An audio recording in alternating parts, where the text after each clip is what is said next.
As some of you are aware, I am a self-published author. I wrote my first book back in 2009. My first book was based on my life, and as I said before, it was prophesied that my writing is prophetic. I know I am a prophet, but did not know the Holy Spirit would guide me to write stories that prophesied the future. Several of my books foretold my future. With that being said, I have several book ideas, or I may turn ideas into movie scripts. That is my plan. I may turn my synopsizes into a book or screenplay or both. Some may ask, have any of your book prophecies come to fruition about other people? And the answer is yes. One is former President Trump. We all know his slogan, "Make America Great Again." And the other one, well, allow me to explain the title of the book idea. It is called Porn.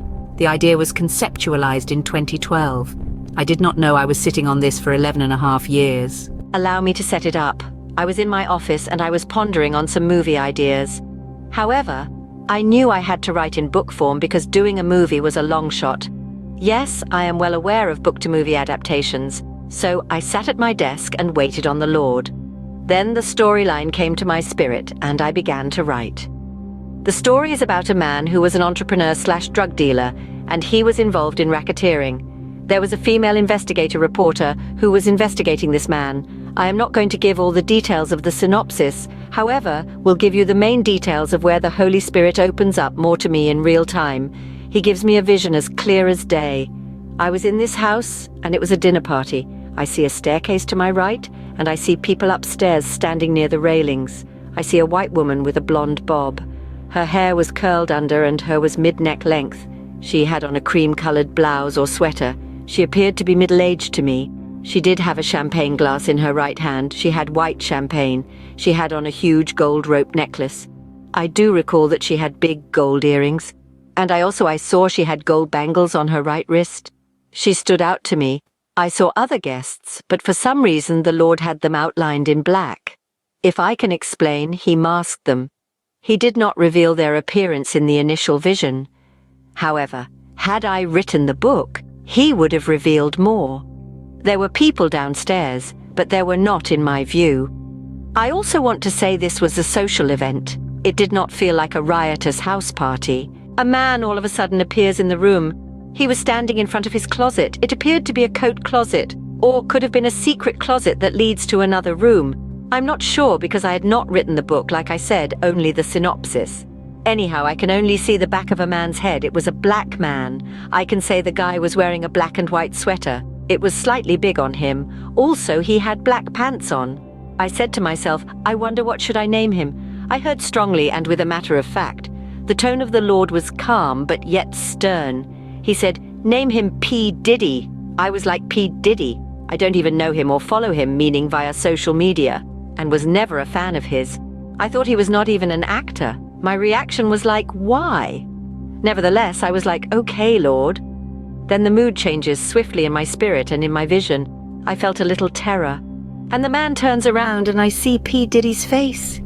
Out of nowhere, a woman bolts in the foyer area.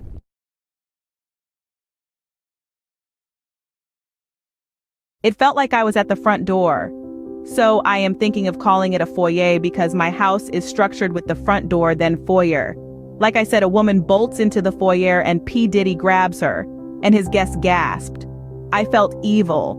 He then solves her in the closet, and he tells his guest, you better nothing says nothing if you know what's good for you. So as I was writing what I saw and what was initially in my spirit, I deviated from what the Lord was telling me. The Lord was revealing P. Diddy true life, and of course I did not know it at the time until Cassie came out. And some things were brought to my attention by my eldest daughter, so I wrote it down as women who had Stockholm. She falls in love with the guy. Other details show that P. Diddy held this investigator reporter captive in a room. Somehow she gets word to her ex-husband that she had fallen in love with the bad boy. The woman's father came to P. Diddy's house looking for her, and he lied about her whereabouts. I have since learned last month. Allegedly, Cassie gave P. Diddy's ex-girlfriend's evidence against him. Likewise, Cassie's husband is aware of her alleged tumultuous relationship with him. After research, I learned that he allegedly was sued for civil racketeering 2 nights ago, And here's the kicker: in the vision, I saw P. Diddy, the actor, playing this character in my book titled Pawn. He was being chased by the police down a low-level highway. He loses control of his black-on-black motorcycle and slides down the highway. He gets up and P. Diddy stares in my frame of view. He had on a black and mostly off-white leather jacket. He had on black leather pants, a black shirt, black belt, and black boots. And the vision ends. That was 2012. So after my daughter and I spoke about the situation, she was definitely defending Cassie.